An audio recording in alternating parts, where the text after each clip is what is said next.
느헤미야 13장 3절에서 14절까지의 말씀을 우리 다 함께 봉독하도록 하겠습니다. 백성이 이 율법을 듣고 그 섞인 무리를 이스라엘 가운데에서 모두 분리하였느니라.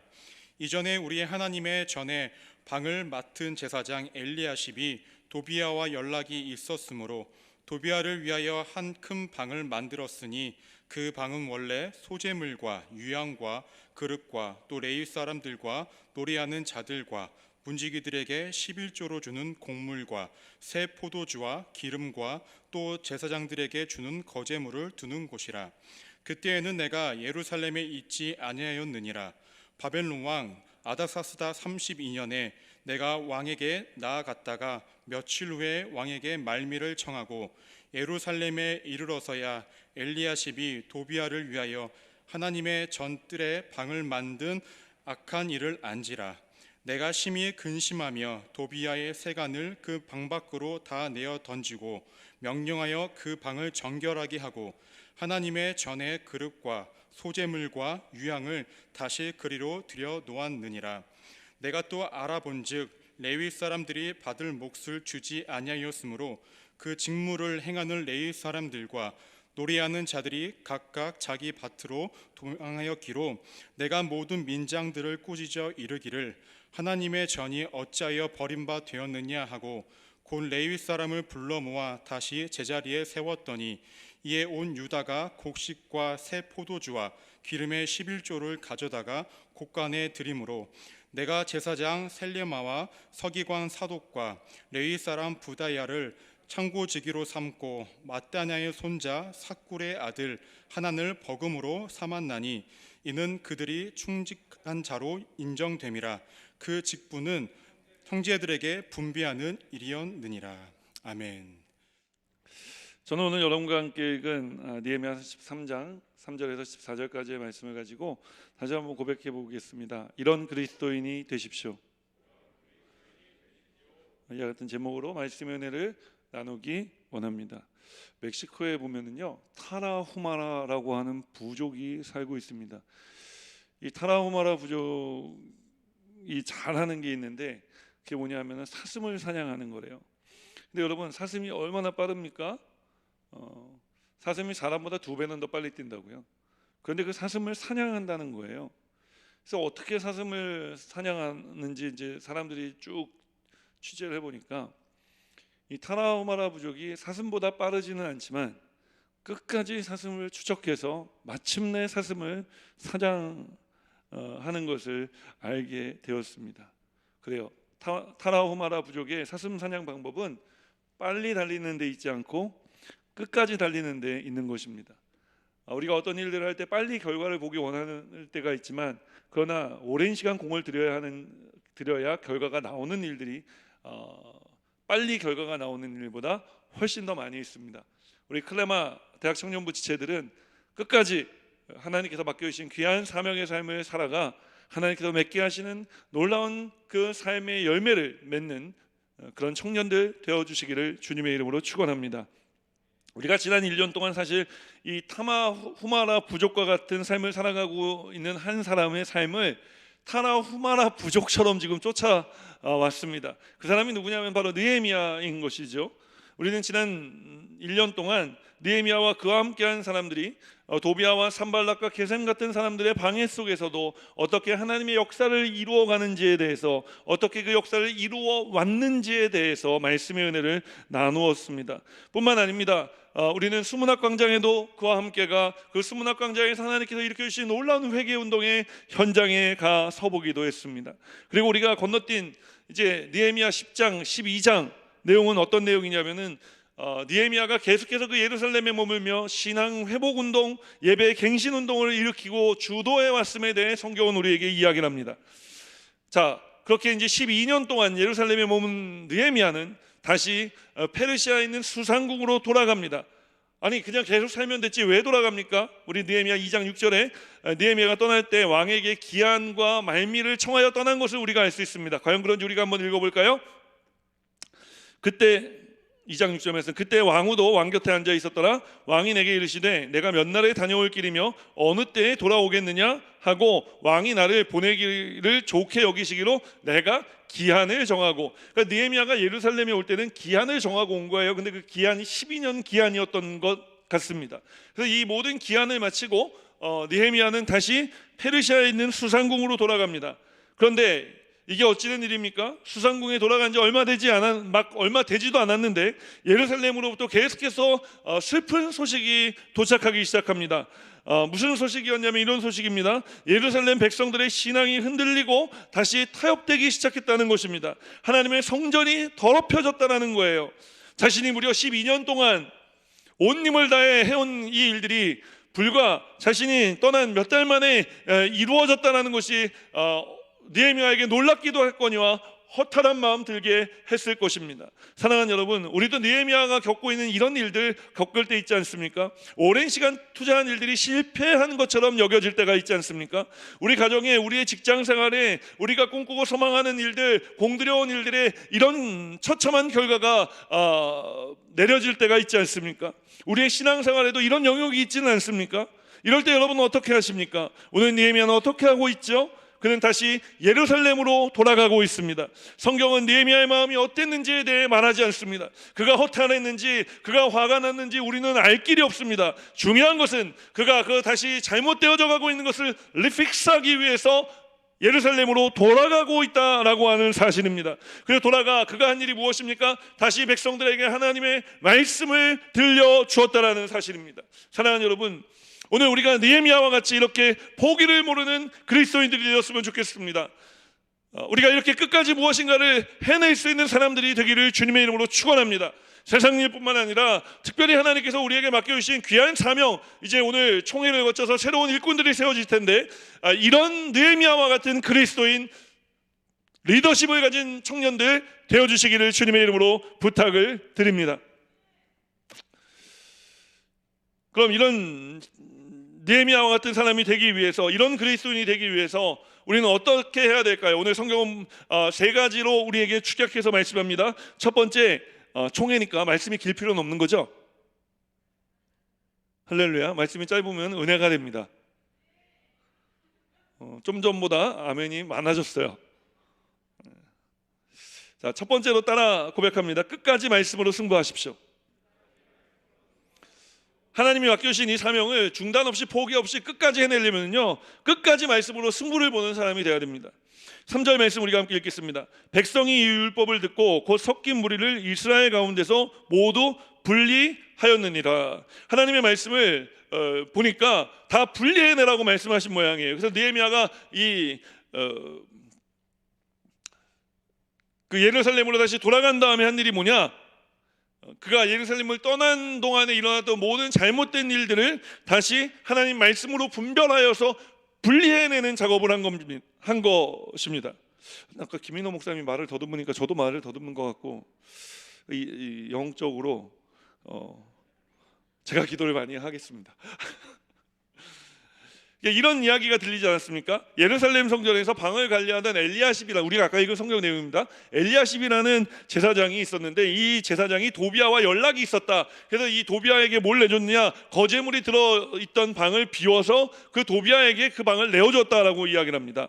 느헤미야 13장 5절은 이렇게 이야기하죠. 도비아를 위하여 한 큰 방을 만들었으니 그 방은 원래 소재물과 유향과 그릇과 또 레위 사람들과 노래하는 자들과 문지기들에게 11조로 주는 곡물과 새 포도주와 기름과 또 제사장들에게 주는 거제물을 두는 곳이라. 거제물은 예배를 위해서, 또 예배를 인도하는 제사장들의 삶을 위해 반드시 필요한 방이었습니다. 엘리야십이 이런 중요한 방을 비워 도비아에게 준 것입니다. 사랑하는 여러분, 도비아를 기억하십니까? 그가 어떤 사람이었습니까? 도비아는 산발락과 게셈과 같은 사람들과 함께 무리져 느헤미야와 그와 함께한 사람들을 비웃고 조롱했을 뿐만 아니라 군대를 동원해 실질적으로 느헤미야를 살해할 위협을 가했던 그런 사람 아닙니까? 도비아는 예루살렘 성전의 성벽의 재건을 방해했던 사람입니다. 도비아는 하나님의 일이 이루어지지 못하도록 방해했던 그런 사람이죠. 도비아는 마귀의 역사를 상징하는 인물입니다. 사랑하는 여러분, 마귀는 도비아처럼 좀처럼 우리를 포기할 줄을 모릅니다. 도비하는 느헤미야가 예루살렘을 떠날 날만 손꼽아 기다린 것 같아요. 처음에 군대를 동원하고 막 했는데도 넘어오진 않으니까 그냥 느헤미야가 떠난 다음에 우리가 계속해서 우리가 원하는 일을 하자 참고 기다리고 인내한 겁니다. 무려 몇 년을 인내했겠어요? 12년 동안을 참고 인내한 겁니다. 마귀가 우리를 극렬히 공격할 때도 있지만 여러분, 우리가 기억해야 될 게, 우리의 신앙이 강성해질 때 마귀는 우리를 포기하는 것이 아니라 우리가 신앙의 게이지가 떨어질 때를 준비하며 기다리고 있다는 사실을 우리가 기억해야 되는 것입니다. 마귀는 절대로 우리 포기하지 않아요. 그러니 우리가 그만 포기해야 될까요? 그렇지 않습니다. 사랑하는 여러분, 마귀와 끝까지 싸워 승리하는 우리 클레마 대학 청년부 지체들이 모두 되기를 주님의 이름으로 축원합니다. 그럼 우리가 어떻게 해야 마귀와 싸워서 이길 수 있겠습니까? 어떻게 해야 하나님 맡겨주신 이 사명 끝까지 지켜나갈 수 있겠습니까? 오늘 말씀으로 싸워야 되는 것입니다. 오늘 본문을 보십시오. 예루살렘으로 돌아온 느헤미야가 가장 먼저 한 일이 무엇입니까? 백성들에게 다시 하나님의 말씀을 듣게 한 일입니다. 하나님의 말씀을 들을 때 어떤 일이 일어났습니까? 그들이 분리했다라고 이야기를 하는 것입니다. 과연 그런지 오늘 본문 3절 말씀을 다시 한번 읽겠습니다. 백성이 이 율법을 듣고 곧 섞인 무리를 이스라엘 가운데서 모두 분리하였느니라. 사랑하는 여러분, 하나님의 말씀은 우리의 삶에 참된 것과 거짓된 것을 분리해내는 줄 믿습니다. 하나님의 말씀은 우리 신앙생활의 옳고 그름을 분리해내는 줄 믿습니다. 하나님의 말씀은 하나님의 일과 마귀의 일을 분리하는 줄 믿으시기를 주님의 이름으로 축원합니다. 하나님의 말씀은 분리만 하는 것이 아닙니다. 하나님의 말씀을 들으면 분리된 가운데 다시 믿음이 생겨나고 마귀의 불화살을 막아내는 믿음을 우리에게 갖게 하는 줄 믿습니다. 성령의 역사를 우리에게 나타내 우리가 이제 다시 힘있고 능있게 하나님 맡겨주신 삶을 살아갈 수 있도록 우리를 도운 줄 믿으시기를 주님의 이름으로 축원합니다. 오늘 이런 삶을 살아가는 우리 클레마 대학 청년부 지체들이 다 되시기를 주님의 이름으로 축원합니다. 하루는 한 청년이 이제 스탠리 존스 목사님이라는 그 아주 유명한 미국의 목사님 계시는데 그 목사님에게 찾아가서 이 목사님이 하도 성경 말씀 중심 막 이렇게 얘기하니까 이런 질문을 한 거예요. 아니 목사님, 성경 붙들고 한다고 돈이 생깁니까? 직장이 생깁니까? 그때 스탠리 존스 목사님이 이렇게 대답했대요. 한 가지 분명히 내가 얘기할 수 있는 게 있는데, 만일 자네가 말씀을 붙들고 살아가면은 그날부터 말씀이 자네의 인생의 길을 인도해 갈 거네. 그것이 직장을 얻는 것이든 그것이 사업을 하는 것이든 그것이 결혼이 되든 무엇이 되든 하나님이 자네의 인생을 이끌어갈 것이고, 하나님 자네의 인생을 이끌어가는 하나님이 함께 하시는 동안 자네는 절대 잘 될 거야. 사랑하는 여러분, 말씀이 우리의 삶을 이끌고 갈 수 있도록 끝까지 말씀을 붙들게 되시기를 주님의 이름으로 축원합니다. 그래서 이 어두워져가는 시대, 느헤미야와 같이 하나님 말씀을 붙들어서 다시 이 나라와 이 민족을 하나님께로 인도하고 다시 하나님 우리에게 맡겨주신 귀한 사명을 발견하고 그 사명을 포기하지 아니하고 끝까지 그 사명 이루어가는 삶을 살아가는 우리 클레마 대학 청년부 지체들이 다 되기를 주님의 이름으로 축원합니다. 축원합니다. 자, 두 번째로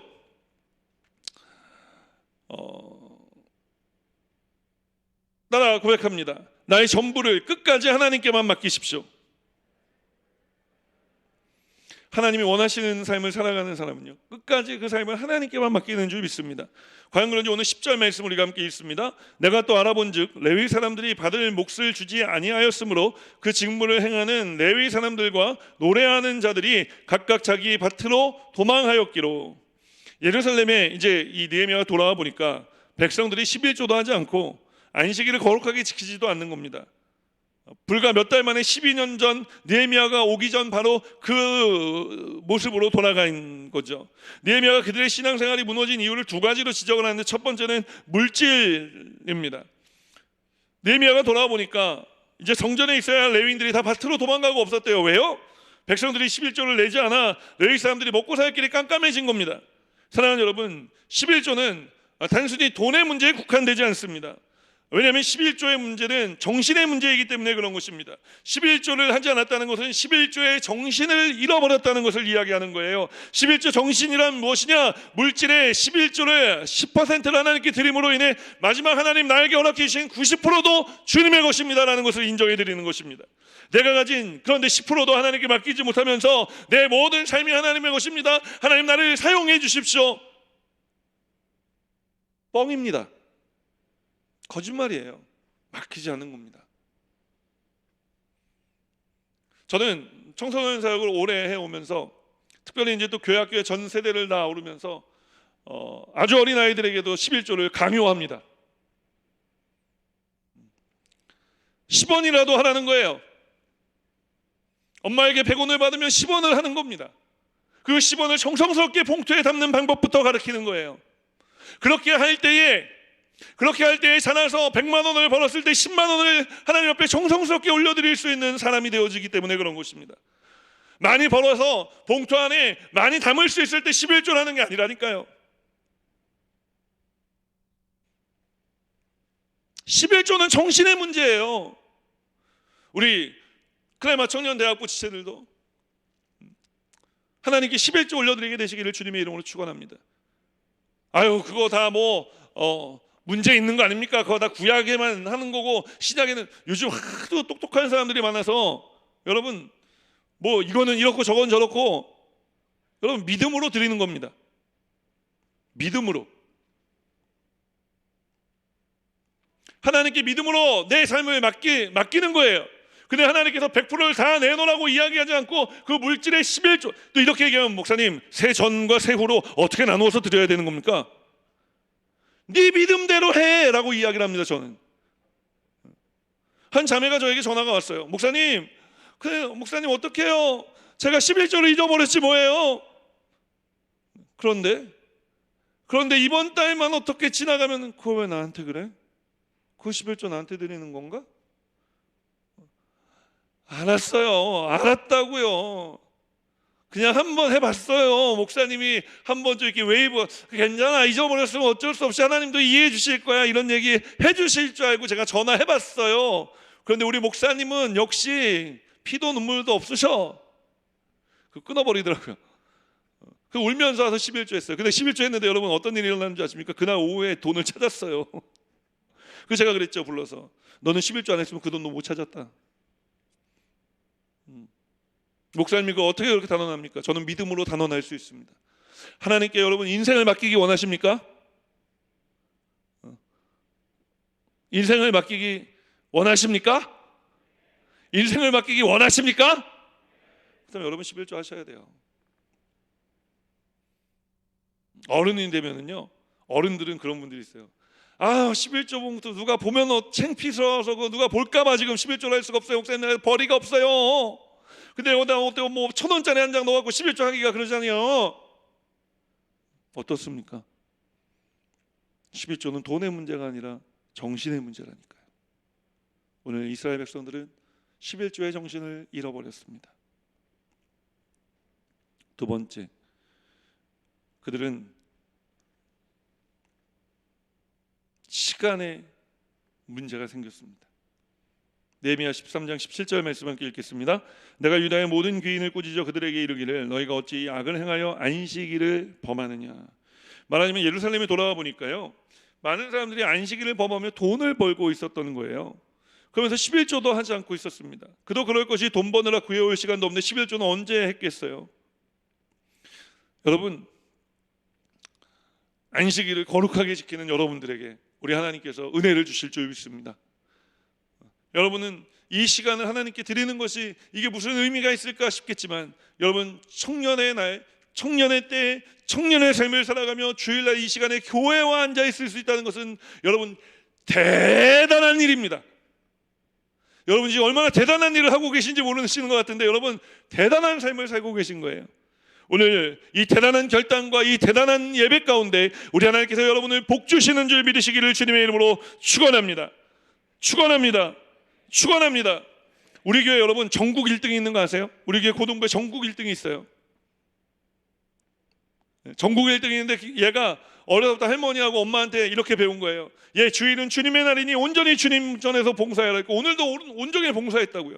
온종일 봉사했는데 야, 너 그러면은 좀 공부 좀 그렇지 않냐? 그래서 목사님, 그래서 제가 주일날 온종일 섬기려고요, 6일을 얼마나 열심히 공부하는지 모릅니다.